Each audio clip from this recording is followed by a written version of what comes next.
হাতে লাল গোলাপ নিয়ে হাঁটু গেড়ে আমার সামনে বসে থাকা মেয়েটা দেখতে পরীর মতো সুন্দর, কিন্তু আমি তার প্রপোজ অ্যাকসেপ্ট করতে পারবো না, কারণ মেয়েটা হলো আদরের দুলালি আর আমি হলাম গরিব ঘরের একজন সন্তান। চলেন গুছিয়ে বলি। সকালবেলায় গোসল করে বাহিরে আসতেই শুনলাম ফোনটা বাজতেছে, তাই তাকিয়ে দেখি মায়া। সাথে সাথে রিসিভ করলাম। ওই, তোর এতক্ষণ লাগে ফোন ধরতে? কই ছিলি তুই? আসলে গোসল করতে গিয়েছিলাম। ও হুসেন, তুই কি আজ ভার্সিটিতে আসবি? কেন? আজকে কত তারিখ তা তোর মনে নেই? আজকে 14ই ফেব্রুয়ারি, মানে ভালোবাসা দিবস, ভ্যালেন্টাইন ডে। আর আজকে তোকে একটা কথা বলবো, তুই চলে আয় তাড়াতাড়ি। কেন, ফোনে বলো। না, তুই আয়, সামনাসামনি বলবো। ওকে। আমি রেডি হয়ে চলে গেলাম আব্বুর দোকানে। চলুন গল্পের পরিচয় পর্বটা শেষ করে ফেলি। আমি আনোয়ার হুসাইন, এবার ভার্সিটিতে পড়ি, পরীক্ষার্থী, মধ্যবিত্ত ঘরের একজন সন্তান। দেখতে হয়তো স্মার্ট, কারণ লোকে তাই বলে। বাবার ছোট একটা মুদির দোকান আছে, যেটা মোটামুটি ভালোই চলে, তাই আমার লেখাপড়ার পাশাপাশি সংসারটাও চলে যায়। তাই আমি এতদূর পর্যন্ত পড়ালেখা করতে পেরেছি। বাবা মায়ের একমাত্র সন্তান, আর আমাকে ঘিরে তাদের সব স্বপ্ন। তাই আমাকে যে করেই হোক ভালো রেজাল্ট করতে হবে। আর যে আমাকে ফোন দিয়ে এতক্ষণ কথা বললো তার নাম সুমাইয়া আক্তার মায়া। বাবা মায়ের টাকার অভাব নেই, তাও আমার মতো একটা ছেলের বেস্ট ফ্রেন্ড। আমি মাঝে মাঝে ভেবে পাই না, কলেজে ফাইনাল পরীক্ষায় ওর সাথে আমার সিট পড়েছিল, তারপর একজন আরেকজনের সাথে ভালো বন্ধুত্ব হয়ে যায়, তারপর দুজনেই একই ভার্সিটিতে অ্যাডমিশন নিয়ে নেই। আর তুষার আমার ছোটোবেলার বন্ধু, ওদের অবস্থাও খুবই ভালো, শুধু আমারই অবস্থা খারাপ। তারপরেও আলহামদুলিল্লাহ। তাও কি আর করার, মায়া অনেক জেদি, যা চাই তাই দেওয়া লাগবে, না পেলে পৃথিবীটা উল্টে রেখে দিবে, যা চাইবে তাই পাবে। ওর সাথে বন্ধুত্ব করে ভুল করেছি, একবেলায় না খেলে জোর করে খাওয়াবে, বেশি রাতে অনলাইনে থাকলে মেসেঞ্জারে ঝাড়বে, আর কোনো মেয়ের সাথে কথা বলতেছি দেখলেই সারছে। সব সময় ওর মনের কথাগুলো আমার সাথে শেয়ার করবে, আর সারা দিন ফোন দিয়ে জ্বালাবে, আর যা চায় আমার কাছে আমাকেও দিতে হয় বাধ্য হয়ে। এগুলো গল্পের পরিচয়। এবার গল্পে চলুন। বাবার কাছ থেকে হালকা কিছু টাকা নিয়ে বাসে করে ভার্সিটিতে চলে গেলাম। বাস থেকে নামতেই তুষারের সাথে দেখা। কিরে, আজকে আসতে এত দেরি হলো যে? আরে বলিস না, রাস্তায় অনেক জ্যাম, তাই আসতে একটু দেরি হলো। তোকে কতবার বলেছি আমার সাথে চলে আসতে, কিন্তু তুই কি করিস, বাসে আসিস? আরে বোকা, তুই এত কিছু বুঝবি না, আমার মতো হলে তারপর সব বুঝতি।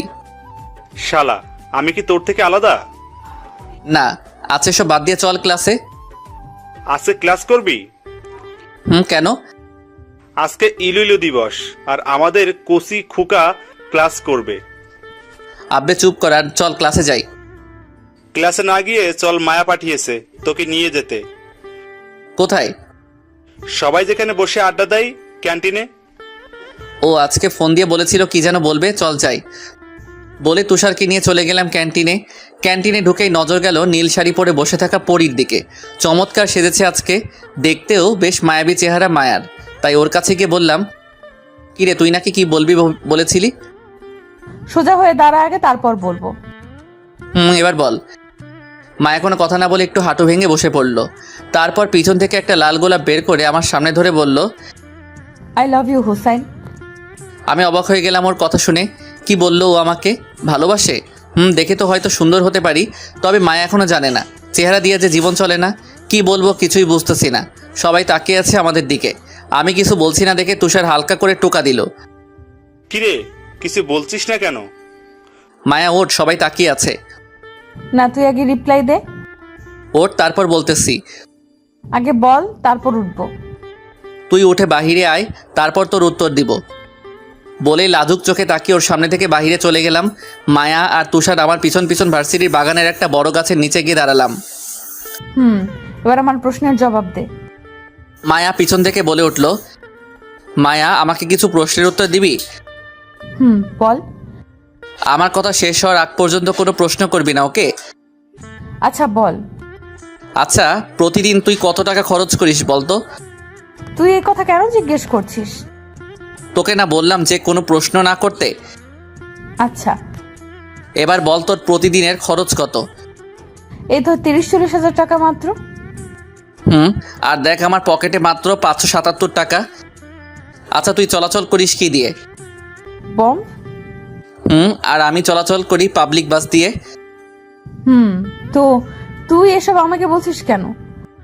তোকে বলছি কারণ তোর সাথে আমার ভালোবাসার সম্পর্ক হয় না, কারণ আকাশ আর জমিন কখনোই এক হয় না। আমি তোর ফ্রেন্ড হওয়ারও যোগ্য না, তবে ভাগ্যক্রমে হয়ে গেছি। কিন্তু এখন তুই যে সম্পর্কের কথাটা বলছিস না, সেটা কখনো হওয়া সম্ভব না। আমি তোর কথা বুঝতেছি না। না বোঝার কি আছে, দেখ আমি সাধারণ আর তুই অসাধারণ, তাই তোর আর আমার মাঝে বন্ধুত্ব থাকাটাই বেশি হয়ে যায়। আর তুই এখন ভালোবাসিস বলছিস? দেখ না, তুই এমনটা করতে পারিস না আমার সাথে। আমি তোর সাথে কিছুই করতেছি না, সব ভাগ্যের খেল। আর ভাগ্য হয়তো চাই না আমি কাউকে নিয়ে স্বপ্ন দেখি, কারণ আমি মধ্যবিত্ত। দেখ তুই কি তা নিয়ে আমার কোনো সমস্যা নেই, আমি শুধু তোকে চাই। দেখ পাগলামি করিস না, যা বাসায় যা, গিয়ে ঠান্ডা হয়ে নে, তারপর আস্তে আস্তে সব ঠিক হয়ে যাবে। তুষার এতক্ষণ দাঁড়িয়ে শুধু আমাদের কথা শুনতেছে আর নির্বাকের মতো আমার দিকে তাকিয়ে আছে। না, কিছুই ঠিক হবে না, তুই ছাড়া কিছুই ঠিক হবে না আমার। তুষার, ওরে একটু বোঝা তো প্লিজ। তুষার এবার হিলখিল করে হাসতে লাগলো। আমি আর মায়া কিছুটা অবাক হয়ে ওর দিকে তাকালাম। মায়া, তুই সত্যই একটা বোকা। হুসাইন হয়তো তুই ঠিকই বলেছিস, তবে মায়া তার বোকামির কারণেই আজ এমন পরিস্থিতি হয়েছে। কি বলতে চাইছিস তুই? আমি অনেক কিছুই বলে দিতাম যদি হুসাইন এখানে না থাকতো। মানে কিছুই না। এখন চল বাসায়। মায়া, তুমিও বাসায় যাও, পরে দেখা হবে। বলে আমাকে নিয়ে চলে আসতে লাগলাম। তুষার এতক্ষণ কি বলল তা মায়া ভাবতে লাগলো, আর আমাদের যাওয়ার দিকে তাকিয়ে রইল। চলে আসলাম গেটের বাইরে, এসে তুষারকে জিজ্ঞেস করলাম, আমি না থাকলে তুই মায়াকে কি বলতি? আরে, মায়া হলো অবুঝ একটা মেয়ে, ওকে সারাদিন বোঝালেও কাজ হবে না, তাই কথা কাটিয়ে তোকে ওইখান থেকে নিয়ে আসলাম। শালা তুই মানুষ হবি না, থ্যাঙ্কস। ওয়েলকাম। তবে তুষার, ওরে বিকেলে একটু বুঝিয়ে দিস যেন ও আর এরকম কথা না বলে, তাহলে হয়তো বন্ধুত্ব রাখাটাই অসম্ভব হয়ে যাবে। তুষার কি যেন ভাবতে লাগলো। কিছুক্ষণ পরে ওকে বলল, দেখ আবার কোনো প্যাচ করিস না, তোরে দিয়ে বিশ্বাস নাই হারামি। এই চিনলি আমাকে? যা, বিশ্বাস করতে হইব না। যখন মায়ার সাথে কথা বলবো তখন তোকে আমি কল দিব, তুই শুধু কানে লাগিয়ে রাখবি, আর আমার কানে ব্লুটুথ থাকবে। ওরে হারামি, ঠিক আছে। তারপর তুষার বাসায় নামিয়ে দিয়ে চলে গেল। আমি গোসল করে খাওয়া দাওয়া করে দুপুরে পরে হালকা একটু ঘুমিয়ে নিলাম। বিকেলে ঘুম থেকে উঠে তুষারকে কল দিলাম। তুষার মায়ের সাথে দেখা করার জন্য যাচ্ছে, পাশের একটা রেস্টুরেন্টে মায়াকে ফোন দিয়ে আসতে বলেছে। আমিও ফোন রেখে বসেছিলাম কখন তুষার কল দিবে। আধা ঘন্টা পরে তুষারের কল আসলো, তাই সাথে সাথে রিসিভ করলাম। হুসাইন, মায়া আসতেছে, তুই শুধু চুপ থাকবি, ওকে? ওকে। হাই।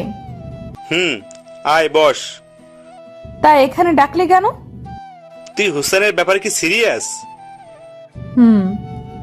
কি আছে ওর মাঝে যে তুই ওর পেছনে লেগে আছিস? কি আছে জানি না, তবে ওকে ছাড়া আমি শূন্য, এতটুকু জানি। দেখ, ও চাই তুই এই ব্যাপারটা নিয়ে বাড়াবাড়ি করিস না, তাহলে হয়তো ওর সাথে বন্ধুত্বটাও হারাবি। ও বলছে এই কথা? শুন, তুই ওর পরিবেশে কখনো থাকতে পারবি না, তুই ভালো হয় ওর জীবন থেকে সরে দাঁড়া। এই তুষার, তুই তো একটু বোঝ আমাকে, ওকে একটু বোঝা না প্লিজ, তোর পায়ে পড়ি। নিজেকে এখন ফাটা বাঁশের সিপাই পড়ে থাকার মতো লাগতেছে। Please please please. তুষার, তুই ওকে আর একটু বোঝা, না হলে ও আবার এসব ভূত চেপে থাকবে। মায়া, তুই এত পাগলামি করিস কেন?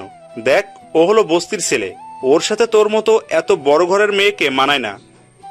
তুই এসব বলছিস কেন? বলতেছি কারণ ও ছোট লোক, ওর সাথে তোর যায় না, তাই তুই ওকে ছেড়ে দে। দেখ, রাগ উঠতেছে আমার, ওকে নিয়ে আর যদি এমন কথা শুনি তাহলে তোকে লাথি মারবো বলে দিলাম।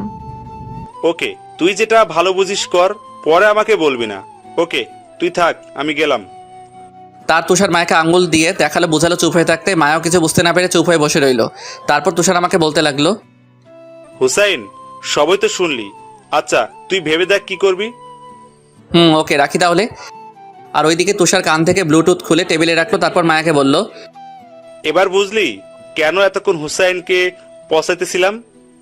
ও কি এতক্ষণ সব শুনেছে? তোদের কি হয়েছে বলবি একটু?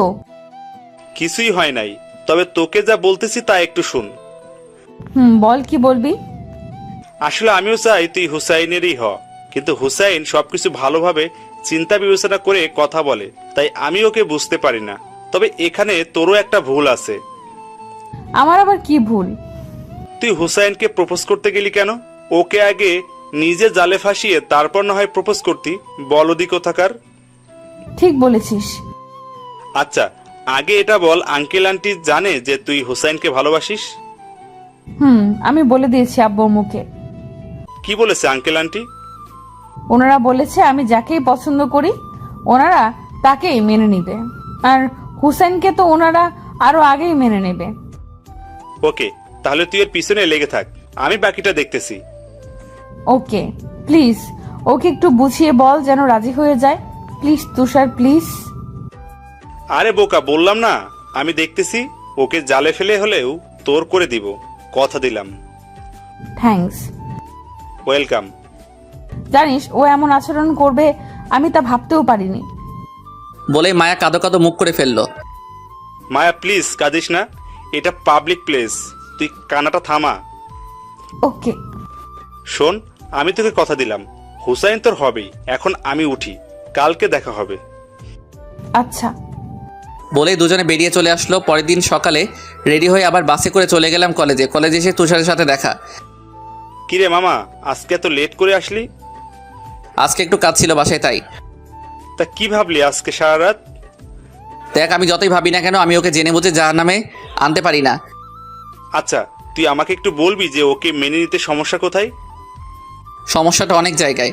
দেখ, ও আমার ফ্যামিলিতে এসে নিজেকে মানিয়ে নিতে পারবে না, ওর জীবনটা তেজপাতা হয়ে যাবে, তাকে তুই বুঝিস? দেখ, ও হয়তো তোর জন্য সব করতে পারে, ও হয়তো তোর ফ্যামিলির সাথে নিজেকে মানিয়ে নিতেও পারবে। প্লিজ এখন এমন হাস্যকর কথা বলিস না, প্লিজ, এখন হাসতে পারবো না। এখানে হাসির কি বললাম?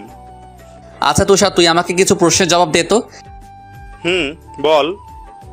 যে মেয়ে নিজের হাতে কফি বানিয়ে খায় না, সে নাকি আবার আমাদের সংসারে সব কাজ করবে? এটা কখনো সম্ভব না। আর আমাদের এত টাকা নেই যে ওর জন্য আমি কাজের বুয়া রাখবো। তুষার এবার চুপ হয়ে গেল আর আমার দিকে অবাক হয়ে তাকিয়ে আছে। শোন, আবেগটা থাকে কিছুদিন, তারপর সব কিছু শেষ হয়ে যায়। থাক, তোকে এসব বলেও লাভ নেই, তুই কি কখনো বুঝবি না? চল এবার ক্লাসে যাই। ক্লাসে পরে যাব, চল আগে মায়ের সাথে দেখা করে আসি। তুই যা, আমি গেলাম ক্লাসে। না হলে আবার আমাকে দেখলেই শুরু হয়ে যাবে ওর সেই পাগলামিটা। তুই আয়, আমি আসি না। ওকে চল। বলেই দুজনে চলে গেলাম বাগানে, কারণ মন খারাপের সময় মায়া এখানেই এসে বসে থাকে। গিয়ে দেখি ও পুকুরের দিকে মুখ করে বসে আছে, তাই পিছন থেকে তুষার ডাকলো মায়াকে। কিরে মায়া, তুই এখনো এখানে বসে আছিস? দেখ কে এসেছে। আমাদের কথা শুনে মায়া তাড়াতাড়ি চোখগুলো মুছে ফেললো, তারপর আমাদের দিকে ফিরে তাকালো। কিরে মায়া, তুই কান্না করতেছিলি নাকি? আরে না, আয় বস। আমাদের আর মিথ্যা বলিস না, আমি সবই জানি। আরে না হুসাইন, আয় বস। আমি গিয়ে একটু দূরত্ব রেখে বসলাম, আর তুষার এসে আমাদের মাঝখানে বসে গেল। বল, এখন কি নিয়ে গল্প করা যায়? জানি না। ও আচ্ছা, তোদের দুজনকে এখানে আসার আসল কারণ কি জানিস? তুষারের মুখে এমন কথা শুনে আমি অবাক হলাম, তাই ওর দিকে ঘাড় বাঁকা করে তাকালাম। শোন, তোরা দুজন মিলে মুজিবনগর পার্কে যা, তাহলে ভালো হবে। না হলে এভাবে চুপচাপ আর দুজনকে থাকতে হবে না। দেখ, ও যে কথা বলতেছে সেটা কখনোই সম্ভব না। আমি জানতে চাই কেন সম্ভব না? কারণ আমি তোর যোগ্য না। কেন, তোর কিসের অভাব? লেখাপড়ায় ভালো, স্মার্ট, আর মনের দিক থেকে তো তুই বেস্ট। আর ভবিষ্যতে তুই তোর ট্যালেন্ট দিয়ে যে কোনো ভালো বড় চাকরি পেতে পারিস, তাহলে আর সমস্যা কোথায়? তুই আমার বড় চাকরি পাওয়ার কথা বলতেছিস? সেটা পাওয়ার জন্য যে ঘুষ লাগে তা কি তুই জানিস? আর যদিও ভাগ্যক্রমে পেয়েও যাই, তাহলে স্যালারি কত হবে? বেশি হলে 1 লক্ষ টাকা, তাতে তা একদিনের মার্কেটের টাকা। আর সারা মাস কি তুই না খেয়ে থাকবি? তোর মেকআপ আর অন্যান্য খরচগুলো না হয় বাদই দিলাম। দেখ, আমি একদম ভালো হয়ে যাব, আমার এত কিছু লাগবে না, শুধু তুই হলেই চলবে। দেখ মায়া, আবেগ দিয়ে দুনিয়া চলে না। আমি জানি তুই আবেগের বশে অনেক কিছু করতে পারিস, কিন্তু যখন বাস্তবতার সামনে এসে দাঁড়ায় না, তখন আবেগ পালিয়ে যায়। তাই বলছি, পাগলামি করিস না। দেখ, আমাকে এত বোঝাতে আসবি না, আমি তোকে চাই ব্যাস। দেখ, একটু বোঝার চেষ্টা কর। তুই মধ্যবিত্তদের মতো করে বাঁচতে পারবি না। তুই পারবি না শুধু ভাত মাছ আর ডাল দিয়ে বেলা পার করতে, তুই পারবি না 300-400 টাকা হাত খরচ নিয়ে দিন পার করতে। এই হাত খরচ থেকে টাকা বাঁচিয়ে আব্বু আম্মুর জন্য কিছু গিফট দেওয়া। তুই পারবি না 2-3টা শাড়ি দিয়ে মাস পার করতে। তুই পারবি না বাসে সবার সাথে চাপাচাপি করে ভার্সিটিতে আসতে। তুই পারবি না ভোরবেলায় উঠে বাসায় সবার জন্য নাস্তা রেডি করা আর সারাদিন গাধা মতো খাটা। তুই পারবি না সবার মুখের দিকে তাকিয়ে নিজের স্বপ্নগুলো কুরবানি দিতে। তাই বলতেছি, তোর জন্য ভালো হবে তুই নিজের লেভেলের একটা ছেলেকে বিয়ে করে নিজের সব স্বপ্ন পূরণ কর। লাইফটা আরামে পার করে দিতে পারবি। আর আমাকে বিয়ে করলে তুই জিন্দালাশ হয়ে যাবি, তখন আফসোস হবে। কারণ বাস্তবতা মৃত্যুর চেয়েও কঠিন, যার সামনে তুই এখনো করিসনি। আমি সব করতে পারবো তোর জন্য। এবার রাগটা আমার মাথার উপর উঠে গেল, তাই নিজেকে আর সামলাতে পারলাম না। ঠাস করে একটা চর বসিয়ে দিলাম ওর গালে। মায়া চর খেয়ে অবাক হয়ে গেল। আর এতক্ষণ আমাদের কথা শুনতেছিল তুষারও চমকে উঠল। ওই পাগল, তোকে বোঝাই, তোর মাথায় ঢুকে না যে আবেগ দিয়ে সব হয় না। বাস্তবতায় নিজেকে সামলাতে পারবি না তুই। যা বলতেছি তাই কর। মায়ার চোখ দিয়ে সমানে পানি পড়তে লাগলো। আর তখনই তুষার সেখান থেকে আমাকে টেনে নিয়ে আসলো আর মায়াকে বলল, মায়া তুই দাঁড়া, আমি আসতেছি। তুষার বলে আমাকে বাহিরে নিয়ে আসলো। ছাড় আমাকে, পাগলাটাকে বুঝাই, এক ফোঁটা যদি বুঝতো। নিজেকে শেষ করার ফোন দিয়ে আটতেছে আর কিছুই না। আচ্ছা তুই ঠান্ডা হ, আমি দেখতেছি কি করা যায়। বোঝা ওকে, না হলে পরে ওর গলা টিপে মেরে ফেলবো বলে দিলাম। এই তুই গাড়িতে বস, আমি মায়া বুঝিয়ে আসতেছি। বলেই তুষার চলে গেল ভিতরে। ভিতরে গিয়ে তুষার দেখলো মায়া এখনো কাঁদতেছে। মায়া কাঁদিস না। দেখলি তো ও কেমনটা করলো। কি হয় আমাকে একটু ভালোবাসলে? দোষ তোর না, দোষ হলো সুমায়ার। মায়া এবার কান্না থামিয়ে তুষারের দিকে তাকালো। সুমাইয়া কে? হুসাইন তোকে কখনো সুমায়ার কথা বলেনি? না, কে সুমাইয়া? তাহলে শোন, আমরা দুজন তখন ক্লাস 10-এ পড়তাম। হুসাইন ক্লাসের ভালো ছাত্র ছিল এবং খুব ভালো গল্প লিখতো। অনেক মেয়ে গল্প পড়ে প্রেমে পড়ে যাইতো। তার মধ্যে হঠাৎ একটি আইডি থেকে SMS আসে হুসাইনের গল্প লেখা পেজে। কি ছিল সেই SMS এ? তুই চুপ করে শুন, কোনো কথা বলবি না। বল। হুসাইন প্রতি গল্পের শুরুতে লিখে দিত, অনুমতি ছাড়া কপি করা নিষিদ্ধ। তাই সুমায়া SMS দেয়, লেখক সাহেব, আপনার একটি গল্প কপি করব, যদি অনুমতি দেন। অবশ্যই গল্প কপি করতে পারেন, কিন্তু কিছু শর্ত আছে। কি শর্ত বলেন? প্রথমত, লেখকের জায়গায় আমার নাম এবং শেষে পেজ লিঙ্ক দিতে হবে। আচ্ছা। কোন গল্প কপি করবেন? সিনিয়র আপুর সাথে প্রেম সিজন। ওকে, আপনার বাসা কোথায় জানতে পারি? চুয়াডাঙ্গা। আপনার? মেহেরপুর। এইভাবে কথা বলতো। বলতে বলতে সুমায়ার সাথে ফ্রেন্ডশিপ হয়ে গেল হুসাইনের। তারপর একদিন হুসাইন আমাকে এসে বলে, আমি সত্যিই সুমায়াকে ভালোবেসে ফেলেছি। তখন আমি হুসাইনকে বললাম প্রপোজ করতে। সুমায়াকে যেই ভাবা সেই কাজ, হুসাইন গিয়ে প্রপোজ করে। সুমায়াও গ্রহণ করে নেয়। আস্তে আস্তে সুমায়ার প্রতি ভালোবাসা বেড়ে যায়। সুমায়ার সাথে ভিডিও কলে কথা বলতো, তার পিক সব জায়গায় সেট করে রাখতো। এক কথায় সুমায়াকে পাগলের মতো ভালোবাসতো। এইভাবে 2 মাস কেটে গেল। একদিন হুসাইন সুমায়াকে বলল, এই সুমাইয়া, তুমি কয়দিন ধরে আমাকে ইগনোর করছো কেন? আমাকে ভুলে যাও, আম্মু আমার বিয়ে ঠিক করে ফেলেছে। কি বলছো? তোমার বিয়ে ঠিক হয়েছে, তাহলে আমার কি হবে? তুমি প্লিজ আমাকে ভুলে যাও।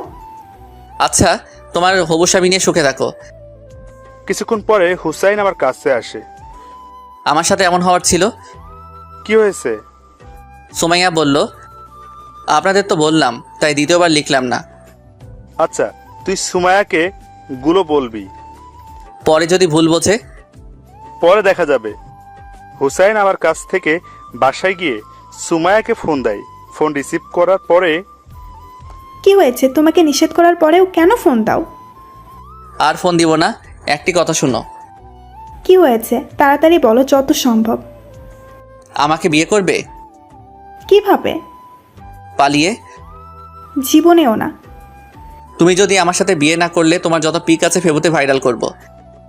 এই মানুষকে আমি ভালোবেসেছিলাম, আর তোমাকে বিশ্বাস করে সব করেছি, পিক দিয়েছি, আর তুমি আমার সাথে বিশ্বাসঘাতকতা করলে। আমি তোমাকে ছাড়া বাঁচতে পারবো না, প্লিজ এমন করো না। তুমি আমাকে আর ফোন দিবে না। যদি আমাকে সত্যিকারের ভালোবেসে থাকো, আর ফোন দিবে না। তুমি সুখী হও সেই দোয়া করি। সেই রাতে হুসাইন আমাদের আড্ডাখানায় এসে বলে, তোর বুদ্ধিতে কাজ হলো না। কি বলেছে? আমি যদি তাকে ভালোবেসে থাকি, তাহলে তাকে যেন ফোন না দেই। আচ্ছা, একটি আইডিয়া আছে। থাক তোর আইডিয়া, আমি বাসায় যাচ্ছি। হুসাইন বাসায় যখন যাচ্ছিল, আমার কেমন সন্দেহ হলো। তাই আমিও ওর পিছু নিলাম। তারপর কিছু দূর যাওয়ার পর হঠাৎ করে দেখি বিষের বোতল বের করে।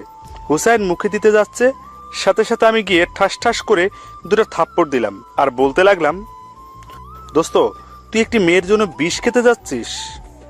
আমাকে মরতে দে তুষার, তুই সামনে থেকে সর। দোস্ত তুই যদি মরে যাস সেই মেয়ে ঠিকই সুখে থাকবে, কিন্তু তোর মা বোন বাবাকে কে দেখবে? হুসাইন নিশ্চুপ। আমার মাথায় হাত দিয়ে বল, আর কোনোদিন আত্মহত্যা করবি না? আচ্ছা, আর করবো না। এই ছিল হুসাইন আর সুমায়ের প্রেম কাহিনী। বুঝতে পারলে মায়া? এখন আমি কি করব বল। আর কিছুদিন ওর পিছনে লেগে থাক, না হলে পরে দেখা যাবে। ওকে। তুই থাক, হুসাইন গাড়িতে বসে আছে, আমি যাই। তারপর তুষার আবার ফিরে আসলো। কিরে এতক্ষণ কি করলি? এই তো একটু বুঝতে সময় লাগলো। ও আজকে আর ক্লাস করবো না, বাসায় চলে যাব। শালার মোডটাই নষ্ট করে দিল। ওকে চল। বলে তুষার আমাকে বাসায় নামিয়ে দিয়ে চলে আসলো। এভাবে কয়েকদিন চলে গেল। আর মায়া পাগলের মতো আমার পিছনে পড়েছিল, কিন্তু আমি বারে বারে সেই একই কথা। মায়াকে যাই বলি না কেন ও সব কিছু স্বাভাবিকভাবে নেয়, আর পাগলের মতো পিছে পড়ে আছে। এক সকাল আমি কলেজে এসে তুষারের সাথে দেখা করলাম। তারপর ক্লাসে যাওয়ার সময় দেখা হয় মায়ার সাথে। হাই জানু, কেমন আছো? দেখ মায়া, আমি আগেও তোকে বলেছি যে আমাকে এভাবে রাগাবি না, সেটা নিয়ে বাড়াবাড়ি সম্ভব না। কোনটা সম্ভব না? তুই কখনো আমাদের মতো চলতে পারবি না, তাই তুই আমার পিছনে আসিস না প্লিজ। আমি তোমার জন্য সব করতে পারবো। কি করতে পারবি তুই বল আমাকে। তুমি যা বলবে সব করতে পারবো, একবার বলে তো দেখো। সব করবি তাই না? তাহলে চল। বলেই আমি মায়ের হাত ধরে টেনে ভার্সিটির বাহিরে নিয়ে আসলো। জানু, তুমি আমাকে কোথায় নিয়ে যাচ্ছ? আগে যাই তারপরে বুঝতে পারবি, আগে চল। তুষার গাড়ি স্টার্ট দে। তুষার গিয়ে গাড়ি স্টার্ট করলো। তারপর মায়াকে নিয়ে সোজা বাসায় চলে আসলাম। তারপর মায়াকে নিয়ে ভিতরে গেলাম, গিয়ে আম্মুকে ডাকলাম। কি রে, এভাবে ডাকছিস কেন? কি করতেছো তুমি? রান্না করতেছি। তুমি গিয়ে রুমে রেস্ট করো, এখন মায়া রান্না করবে। ওই, তোর মাথা ঠিক আছে? ও কেন রান্না করতে যাবে? ও কি রান্না করতে জানে নাকি? ও নাকি আমার জন্য সব করতে পারবে। তা কিছুদিন আমাদের সংসারের কাজ করুক, তাহলেই ওর সব আবেগ জানালা দিয়ে পালাবে। চুপ থাক তুই। মা, তুমি যাও, গিয়ে রেস্ট করো, আর না খেয়ে যাবে না কিন্তু। আর ওই তুষার, তুই দাঁড়িয়ে কি দেখছিস? মায়াকে নিয়ে যা রুমে। আম্মু তুমি একটু চুপ থাকবে, আর সরো তুমি। নাও, আজকে দুপুরে সব কাজ তুমি করবে। আর আম্মু তুমি ভুলেও হেল্প করতে আসবে না বলে দিলাম। ওই, তুই কি করছিস এসব? ভূত নামাইতেছি। কিসের ভূত? প্রেমের ভূত। তুমি এত সব বুঝবে না, তুমি রুমে যাও। আবার মায়ের এখানে চলে আসলাম। কি হলো, রান্না করো। মায়া আমার দিকে ফেলফেল করে তাকিয়ে আছে। কি হলো, রান্না করো। সব না করতে পারবি? তাহলে কর আজ থেকে আমাদের সংসারের সব কাজ। মায়া আবার কান্না শুরু করলো, তাই আমি তুষারকে নিয়ে টিভি দেখতে বসে গেলাম। আর দুজনে হাসতে লাগলাম। কিছুক্ষণ পর মায়া আসলো। খাবার রেডি, চলো খাবে। আমি কিছুটা অবাক হলাম, তাও ওকে বুঝতে না দিয়ে বললাম, খাবার রেডি করো, আমরা আসতেছি। ওকে জানু। রাগী মুখ নিয়ে রুমে গেলাম। গিয়ে তুষার আর আমি ফ্রেশ হলাম। তারপর আম্মুকে ফ্রেশ হতে বললাম। আব্বু চলে আসলো। তারপর সবাই মিলে খেতে বসলাম। খাবার মুখে দিয়ে অবাক হয়ে গেলাম, ভালোই রান্না করছে। সবাই দেখলাম খাবারের প্রশংসা করতেছে, আর সেই প্রশংসাগুলো আমার গায়ে কাটা হয়ে বিঁধতেছিল। তাই খাবার রেখে উঠে চলে গেলাম। গিয়ে ফোন টিপতে লাগলাম। কিছুক্ষণ পর হঠাৎ রুমে কেউ আসার আওয়াজ পেলাম। তাকিয়ে দেখি মায়া হাতে খাবারের প্লেট। কি হলো, না খেয়ে চলে আসলে কেন? খেতে মন চাইতেছে না তাই। ওলে আমার পিচ্চি বড়টা বলে কি, বুঝ আমার হাতে খাবে বলে এইভাবে না খেয়ে চলে এসেছে। ওই ঢংটা একটু কম করবি। আচ্ছা নাও, এবার লক্ষ্মী ছেলের মতো খেয়ে নাও। মুখের সামনে লোকমা ধরে বলল, না তুই খা, তোর খাবার আমি খাবো না। প্লিজ খেয়ে নাও। না বললাম না। প্লিজ জানো, প্লিজ। খাবারের উপর রাগ করে থাকতে নেই। আমার খিদে নেই। প্লিজ খেয়ে নাও। না বললাম তো। তারপর মায়া যা করলো তাতে আমি পুরো অবাক হয়ে গেলাম। মায়া আমার গালে চড় বসিয়ে দিল। বলছি খা। বলেই মুখে ভাত পুড়ে দিল। আমি অবাক হয়ে ওর দিকে তাকিয়েছিলাম আর ভাত খেতে লাগলাম। সোজা করে বলতেছি কানে যায় না, এবার বাঁকা করেই ছাড়লি। ভালো করে বললে কথা শুনবি, না হলে রাত্রি মেরে কথা শোনাবো, মনে রাখিস। এসব বলতেছিল আর আমাকে ভাত খাইয়ে দিতে লাগলো, আর আমি শান্ত ছেলের মতো খেতে লাগলাম। হঠাৎ দরজার দিকে নজর যেতে দেখলাম তুষার দাঁড়িয়ে দাঁড়িয়ে হাসতেছে। শালা, এসবের কারণে তুই দায়ী। আমি আবার কি করলাম? তুই এখানে দাঁড়িয়ে কি করতেছিস? এই যে তোর বউ তোকে খাইয়ে দিতেছে, সেটা দেখতেছিলাম। ওই আমি বিয়ে করলাম কবে? তা তো জানি না, তবে এত আদর করে বউ আর মা বাদে কে খাওয়ায় বল? তুই গেলি না, এখন গ্লাস দিয়ে মারবো। বলে গ্লাসটা হাতে নিলাম আর তুষার চলে গেল, আর এদিকে মায়া আমাকে খাইয়ে দিয়ে সব কিছু ঠিকঠাক গুছিয়ে ফেললো। প্লেট নিয়ে বাহিরে যাওয়ার আগে আমার গালে একটা কিস করে চলে গেল। আমি অবাক হয়ে ওর যাওয়ার দিকে তাকিয়েছিলাম।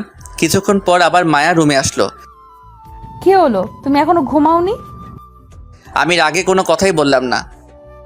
ও লে, বাবুটা রাগ করেছে রে, রাগ করো না প্লিজ। আমি তাও কিছুই বললাম না। আসো আমি ঘুম পাড়িয়ে দিই। না, আমি এখন ঘুমাবো না। তাহলে আমাকে এখন আদর করো একটু। না, আমি এখন ঘুমাবো।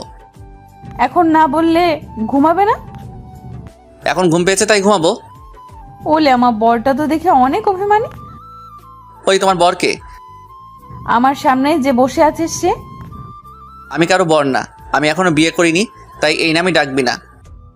ওলে, এত অভিমান আমার বরের, আর কিউট লাগে অভিমান করলে। তা আজকে না আসলে দেখতেই পেতাম না। ধুর, বলে শুয়ে পড়লাম। আর মায়া মাথার কাছে বসে মাথায় হাত বুলাতে লাগলো। তাই কিছুক্ষণের মাঝে হারিয়ে গেলাম ঘুমের রাজ্যে। ঘুম ভাঙলো সন্ধ্যায়। আশেপাশে তাকিয়ে দেখি মায়া নেই, তাই উঠে ফ্রেশ হয়ে ড্রয়িং রুমে দেখলাম তাও নেই। যাক, শান্তি হলো মনটা। কিছুক্ষণ পর আম্মু তার রুম থেকে বেরোলো। আম্মু, বোমটা কই? বোমকে? মায়া কই? মায়া তো চলে গেছে। তাই নাকি? কখন? অনেকক্ষণই তো হলো। যাক, বুঝছে তাহলে আপদ বিদায় হয়েছে। ওই, তুই মেয়েটার সাথে এমন করলি কেন? আম্মু, তুমি এত... এখন আবার কে এলো? দেখো গিয়ে। বলে আম্মুকে দরজা খুলে দিল। দরজা খুলতে আমি চমকে গেলাম। মায়া এসেছে, তাও হাতে ব্যাগ আর টেডি বিয়ার নিয়ে। মনে হয় একবারের জন্য চলে এসেছে। আরে মা, আয় আয়। বলেই বাসায় ঢুকে গেল। ওই, তুই আবার আসলি কেন? এটা এখন আমার বাড়ি, আমার যখন মন চায় তখন আসবো, তাতে তোমার কি? এটা তো আমার বাড়ি, তোর হলো কবে থেকে? যা তোমার তাই তো আমার, কারণ তুমিই তো আমার স্বামী। দেখ মায়া, তুই কিন্তু বাড়াবাড়ি করছিস। তুই চুপ থাক। ওকে, আমিও দেখবো তুই এখানে কিভাবে থাকিস। ওকে। আমি রাগ করে বেরিয়ে গেলাম বাসা থেকে। ফোন দিলাম তুষারকে। কিরে, তুই কই? বাসায় কেন? এখনই মুজিবনগর পার্কে আয়, কথা আছে। কিছুক্ষণের মধ্যেই তুষার চলে আসলো। তারপর ওকে সব খুলে বললাম। তো এখন কি করবি? আঙ্কেল আন্টির কাছে যাব, ওনাদের বুঝিয়ে বললে ওনারা গিয়ে ওকে নিয়ে আসবে। ওকে, যেমন তোর ইচ্ছা। চল, এখনই যাব। এখন? চল। ওকে। বলেই দুজনে চলে গেলাম মায়াদের বাসায়। আঙ্কেল কেমন আছেন? ভালোই। তা তোমার কি খবর? এতই তো ভালোই, তবে আপনার সাথে আমার কথা আছে। কি কথা বলো? আঙ্কেল, মায়া এসব কি শুরু করেছে? আর আপনারাও ওকে কিছুই বলতেছেন না? তুমি জানো না ও কি রকম? ওর বোঝানোর মতো কেউ আছে নাকি? অন্য ব্যাপারে হলে ওকে ছিল, কিন্তু এটা তো ওর লাইফের প্রশ্ন। এখন না বললে কি হবে? ও যা করতেছে তাতে ভুল কি? আপনিও এই কথাই বলতেছেন? দেখো, আমার মেয়ের ভালো সে নিজেই বুঝে, তাই এখানে আর আমরা কি বলবো? তাই বলে মেনে নাও মায়াকে, আমরা আমাদের সব সম্পত্তি তোমার নামে লিখে দিব। তুষারোট, বুঝে গেছি কামারের দোকানে কোরআন পড়ে লাভ নেই। বলে চলে আসলাম সেখান থেকে। তারপর আবার সেই পার্কে এসে বসলাম। আচ্ছা রে, তুই কি বলতো? মেনে নে মায়াকে। আরে তুই একই কথা বলতেছিস?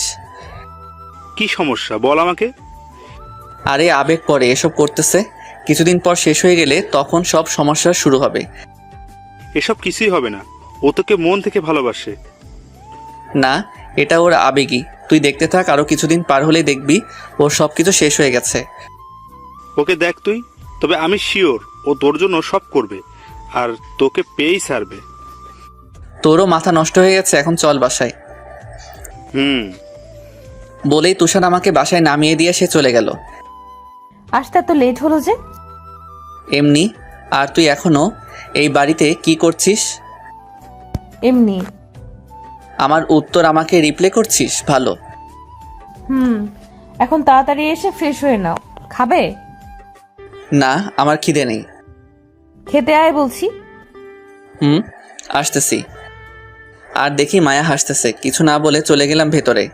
আমি বুঝি না ওর পাগলামিতে সবাই এভাবে সাই দিতেছে কেন। ওরা পাগল না, আমি পাগল, এটাই বুঝতেছি না। এসব ভাবতে ভাবতে ফ্রেশ হয়ে আসলাম। মায়া রুমে আসলো, এসে আমার পাশে বসে পড়ল। কি সাহেব, আজকে এত কিউট লাগতেছে কেন আপনাকে?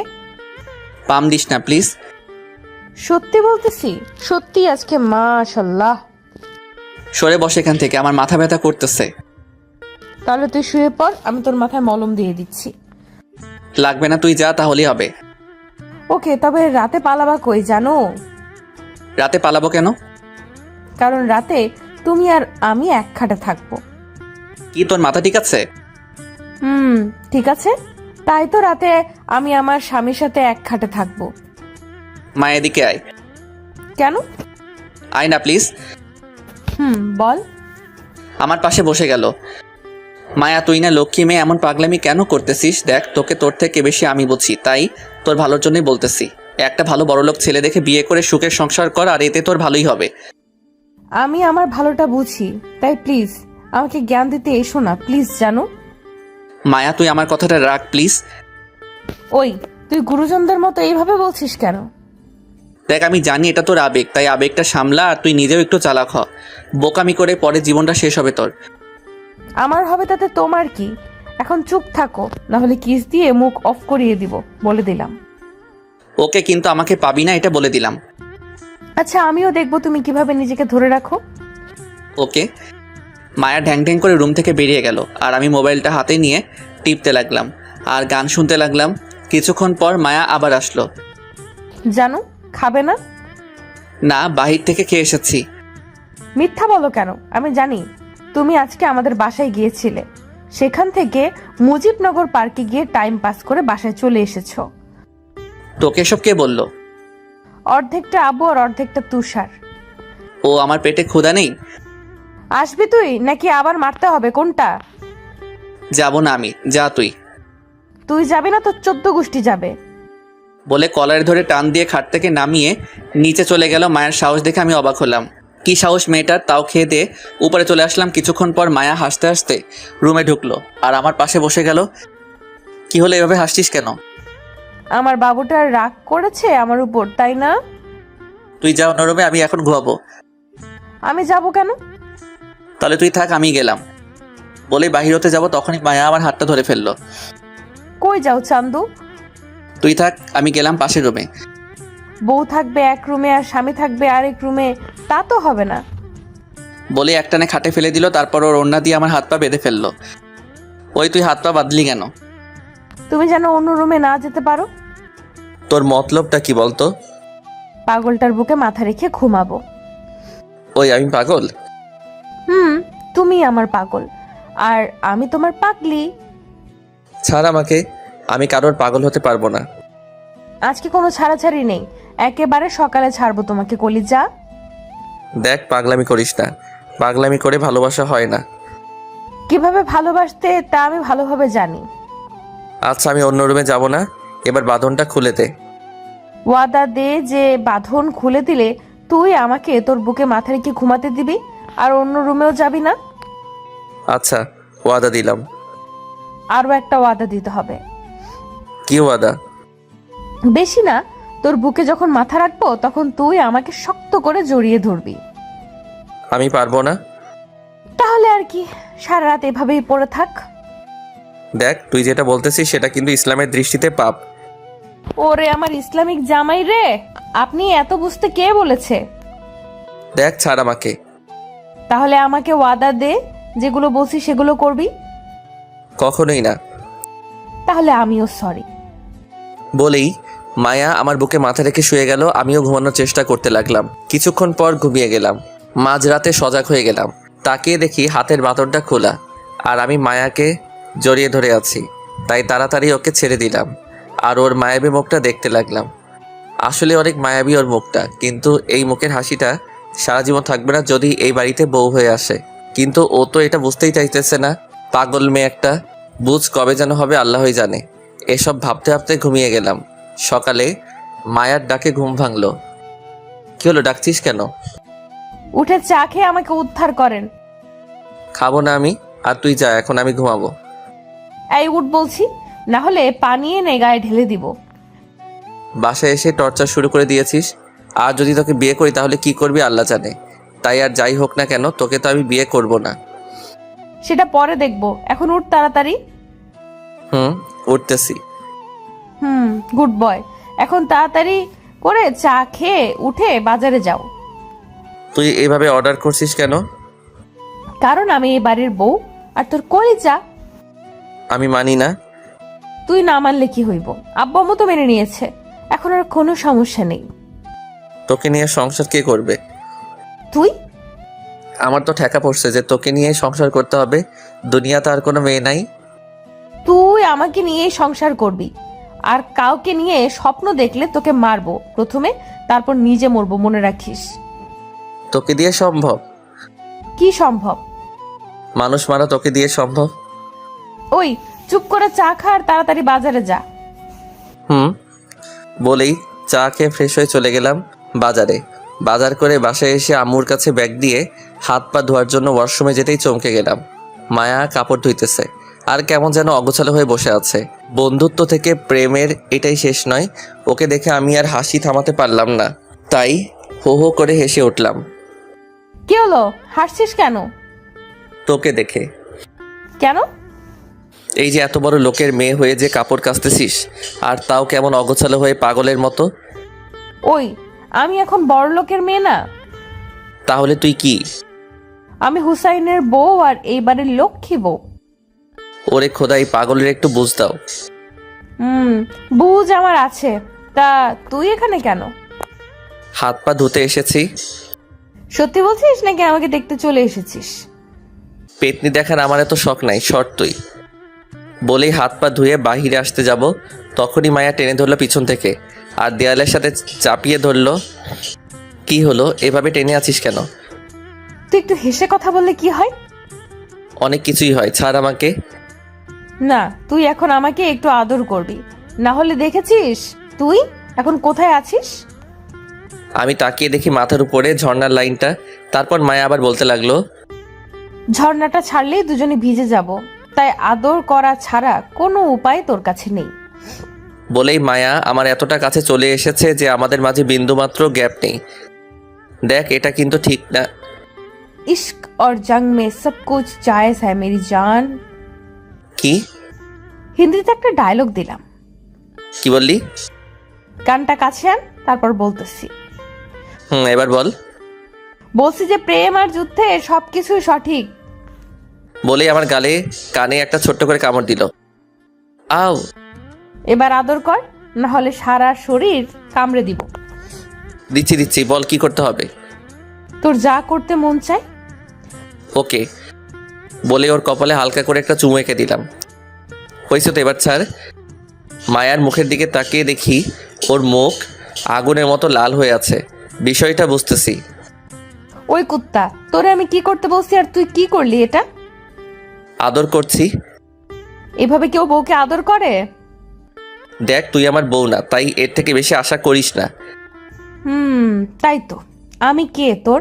আমি তো পাগল, তাই এসব করতেছি। পাগল না হলে করতাম নাকি এসব? আর তুই তো পাষাণ একটা। মায়া কাদো কাদো মুখ করে বলল, বাহ, তুই এত তাড়াতাড়ি বুঝে যাবি আমি আগে কখনো ভাবিনি। বলে ওয়াশরুম থেকে বেরিয়ে গেলাম। আসার সময় মায়ের মুখের দিকে তাকিয়ে দেখলাম ওর মুখ আবারও লাল হয়ে গেছে। তাই বেরিয়ে সোজা চলে গেলাম নাস্তার টেবিলে। নাস্তা করে এসে রুমে ঢুকতেই দেখি মায়া মুখ ফুলিয়ে বসে আছে। তাই আমিও কোনো কথা না বলে খাটে বসে মোবাইল টিপতে লাগলাম। মায়া বিছানা থেকে নেমে আমার পিছনে গিয়ে দাঁড়ালো। তারপর আমার মাথায় হাত বুলাতে লাগলো। কি হলো, এরকম করছিস কেন? যাওয়ার সময় কি বলে গিয়েছিলে? কোন সময়? মনে নেই? ওয়াশরুমে আমাকে কি বলে গিয়েছিলে? তুই ধীরে ধীরে বুদ্ধিমান হইতাছস, এটাই বলে গেলাম। আমি ওই কথাগুলো কেন বলছিলাম জানিস? না, কেন? কারণ এগুলো বললে তোর একটু মায়া হবে আর তুই আমাকে সিম্প্যাথি দিবি, কিন্তু তুই তুই তো একটু দরদও দেখালি না। তো এখন কি করব আমি? তোর কিছুই করতে হবে না, যা করার আমিই করব। কেন, কি করবি তুই? এটা করব। বলে আমার চুলগুলো পিছনের দিকে টেনে ধরলো। চুলগুলো টানতেই মাথাটা উপরের দিকে, আর মায়া তার মাথাটা নিচের দিকে নামিয়ে আমার চুলগুলো আঁকড়ে ধরে আমার ঠোঁটগুলোকে কামড়ে ধরলো আর সামনে চুমু আঁকতে থাকে। আর ওর চুলগুলো ছাড়া ছিল, তাই চুলগুলো নিচের দিকে ঝুঁকে পড়ে। আমার মুখটা চারদিক থেকে ঘিরে রাখলো, আর এতে মায়াও তার কাজও চালিয়ে গেল। এভাবে কতক্ষণ ছিলাম তা বলতে পারবো না। হঠাৎ মায়া আমাকে ছেড়ে দিয়ে দিল। এক দৌড় সোজা চলে গেল বাহিরে। আর আমি ভাবতে লাগলাম, এতক্ষণ আমার সাথে কি হলো, কি কঠিন সময় গেল আমার। আর একটু হলে শ্বাস আটকে মারা যেতাম। যাই হোক, এসব চিন্তা বাদ দিয়ে উঠে চলে গেলাম ফ্রেশ হতে। ফ্রেশ হয়ে এসে চলে গেলাম তুষারের কাছে। কিরে, কি খবর? পিছনে বাস থাকলে না, মানুষ খুব আরামেই থাকে। ও, তাহলে তো তুই ভালোই। তা এখানে আসতে বলার কারণটা কি বল? আসলে মায়া তো আমাকে শেষ করে দিতেছে। কেন, কি করেছে মায়া? তাহলে শোনো। সব কিছু তো তোর কথা মতোই চলতেছে, তাহলে সমস্যা কোথায়? ও তো তোর বউয়ের মতো কাজ করে যাচ্ছে। আরে ওর কষ্ট হইতেছে, তাও সব কিছু মুখ বুজে সহ্য করে যাচ্ছে। কিছুদিন পর সহ্যের বাঁধ ভেঙে গেলে তখন দিবে আরেক মোড়। তাহলে তুই আরো কিছুদিন দেখ, আর এদিকে ওর অভ্যাস হয়ে গেলে তখন না হয় ওকে কবুল করে নিস। ওকে বলে ওর থেকে বিদায় নিয়ে বাসায় চলে আসলাম। এভাবে চলে গেল কিছুদিন। পরীক্ষা শেষ করে একটা কোম্পানিতে চাকরি করি, আর এদিকে মায়াও আমাদের ঘরের একটা মেয়ে হয়ে গেছে। সব চলাচল আমাদের মতোই, কিন্তু কেন জানি ওকে মেনে পারতেছি না। এক সকালে, কিরে, আর কত ঘুমাবি? তুই আসলি কখন? সবার সাথে আসছি। তা উঠ, সবাই তোর জন্য অপেক্ষা করতেছে। কিসের? আজকে তোর আর তানাহানা বিয়ে, তাই তো সবাই এসেছে। উঠ তাড়াতাড়ি। তোর মাথা ঠিক আছে? আমি মায়াকে বিয়ে করব? আবে উঠ, তুই করবি তোর 14 গোষ্ঠী করব। মায়াটারে ফাও আর কত খাটাবি? এবার তো মেনে নে। মায়া কই? ওর সাথে আমার কথা আছে। তুই বস, আমি ওকে পাঠাচ্ছি। আমারে ডাকছিলি? দেখ, আমি এই বিয়েটা করতে পারবো না, কারণ আমি চাই না তোর একটু পাগলামির জন্য তোর লাইফটা নষ্ট হয়ে যাক। আমাকে বিয়ে করলে তোকে সারাদিন কাজ করতে হবে, আর যদি তুই এসব পাগলামি বাদ দিয়ে ভালো কোনো ছেলেকে বিয়ে করিস, তাহলে সেখানে তোর কথাই সব চলবে। দেখ, পাগলামি না করে এবার একটু বুঝতে শিখ, নাহলে সারা জীবন তোকে পস্তাতে হবে। তাই বলতেছি, যা গিয়ে বিয়েটা আটকে দিয়ে নিজের মতো করে বাঁচ। আর এই কয়েকদিনে তুই বুঝতে পেরেছিস যে মধ্যবিত্ত লাইফটা কত কষ্ট। দেখ, আমি কিসে খুশি তা কি তুই আমার থেকে বেশি বুঝিস? মায়ার চোখগুলো ছলছল করতেছে। দেখ, পাগলামি করিস না। তুই কি খুশি আমি যদি বিয়েটা ভেঙে দেই? হুম। ঠিক আছে। মায়া বলেই চলে গেল। কিছুক্ষণ পর তুষার রুমে আসলো। কিরে, তুই কি বললি মায়াকে যে ও বাইরে গিয়ে বিয়ে করবে না বলতেছে? আরে ওরে কিছুক্ষণ বুঝি বললাম, ও হয়তো বুঝতে পেরেছে। তোর কথাই ঘাবলা আছে রে। কোনো ঘাবলা নেই, সবই তোর মনের ভুল। আচ্ছা, তুই থাক, আমি গেলাম। বলেই তুষার চলে গেল। তারপর সারাদিন এইভাবেই কেটে গেল। মায়াও নিজের বাসায় চলে গেছে। বিকেলে তুষার কল দিয়ে দেখা করতে বলল। কিরে, ডাকলি কেন? তোর সাথে কথা আছে, চল ওই রুমটায় গিয়ে বসি। চল। বলে ওর সাথে একটা রুমে ঢুকলাম। রুমে ঢুকতেই ও দরজাটা লাগিয়ে দিল, আর তখনই কয়েকজন লোক মিলে আমাকে উড়াধরা মারতে লাগলো। আমি বুঝতেছিলাম না ওরা কারা বা কেনই মারতেছে আমাকে। মেরে আমাকে একদম শুয়ে দিয়েছে। শালা, ভালোভাবে এতদিন বলছি, কথা কানে নেস নাই। এখন কেমন লাগে বল? তুষার, তুই এভাবে আমাকে মারতে পারলি? কালকে মায়েদের বাসায় যদি বিয়ের প্রস্তাব না পাঠাবি, না হলে একেবারে জানে মেরে ফেলবো। যদি নিজের ভালো চাস তাহলে এখনই ফোন করে মায়াকে বিয়ের কথা বল। মেয়েটা না খেয়ে সারাদিন কাঁদতেছে, তাই এখন যেই মারগুলো দিলাম সেগুলো তার প্রতিশোধ। এবার ফোন বের কর আর ফোন দে মায়াকে। দিতেছি। বলেই পকেট থেকে ফোন বের করে ফোন দিলাম মায়াকে। কি হলো, আবার ফোন দিলি কেন? বিয়ে করবি আমাকে? কি? বিয়ে করবি আমাকে? কিন্তু তুই তো সকালে না করে দিলি আমাকে। ওইসব কথা বাদ, এখন বল বিয়ে করবি কিনা। তুই যখন বলবি তখনই হবে বিয়ে। বল, কখন বিয়ে করবি আমাকে? পরশু। সারাদিন খেয়েছিস কিছু? তুই খেয়েছিস? এখন কয়েকটা খা, না হলে আমাকে আরও খেতে হবে। কি খেতে হবে তোকে আরো? তুই জেনে কি করবি? তুই খাওয়া দাওয়া করে বিয়ের জন্য রেডি হ। আচ্ছা। বলেই ফোনটা কেটে দিল। নে, হয়েছে এবার? তবে আরও একটা কথা। কি কথা? বিয়ের ঠিক 3 মাসের মাথায় যদি সুখবর না আসে আমার কানে, তাহলে আবার তোকে এমন আপ্যায়ন করা হবে, বুঝলি? মানে মায়াকে স্ত্রীর মর্যাদা দিতে হবে, বুঝছিস? তাহলে এবার চল ডাক্তারের কাছে, মারগুলো হজম করাতে হবে। তারপর কয়েকজন ধরে নিয়ে ডাক্তারের হালকা চিকিৎসা করিয়ে বাসায় দিয়ে আসলো। দেখতে দেখতে বিয়েটা হয়ে গেল। সবাই অনেক খুশি, শুধু আমি বাদে। না জানি ভবিষ্যৎ কি হয় আমার জীবনে। চিন্তা শুধু একটাই, মায়া আবার বিরক্ত না হয়ে যায় এই মধ্যবিত্ত লাইফটাতে। কি যেন হয় আমার জীবন, উপরালাই জানে। আসলে মায়াকে আমিও ভালোবাসি, তবে হারানোর ভয়ে কোনো কিছু স্বাভাবিকভাবে ভাবতে পারি না। মধ্যরাত্রে এসব ভাবতেছিলাম ছাদে দাঁড়িয়ে, তখনই পিছন থেকে আব্বু ডাক দিল। কি হলো? এত রাতে বাইরে কি করো? ওমা ঘরে একা একা, যাও ঘরে যাও। বলেই নিচে চলে আসলাম। রুমে ঢুকে দরজা লাগিয়ে দিলাম। পিছনে ফিরতেই মায়া আমাকে নিজের সব শক্তি দিয়ে জড়িয়ে ধরলো। ভালোবাসি হুসাইন, তোকে নিজের থেকেও বেশি ভালোবাসি। আমিও বাসি, তবে কোনোদিন ছেড়ে যাবি না তো? ছেড়ে যাব, তবে জীবন থাকতে না, মরার পর যাব। তারপর মায়াকে কোলে করে বিছানায় নামিয়ে দিলাম আর ওর দিকে তাকিয়ে রইলাম। কি হলো, এভাবে তাকিয়ে আছিস কেন? এমনি। আদর করবি না আমাকে? তাহলে তাকিয়ে না থেকে এখানে আয়। বলেই মায়া আমাকে একটানে শুইয়ে দিল। তারপর যা হলো আমি বলতে পারবো না, কারণ আমি এখনো সিঙ্গেল। তাই কিভাবে আদর করতে হয় আমি জানি না।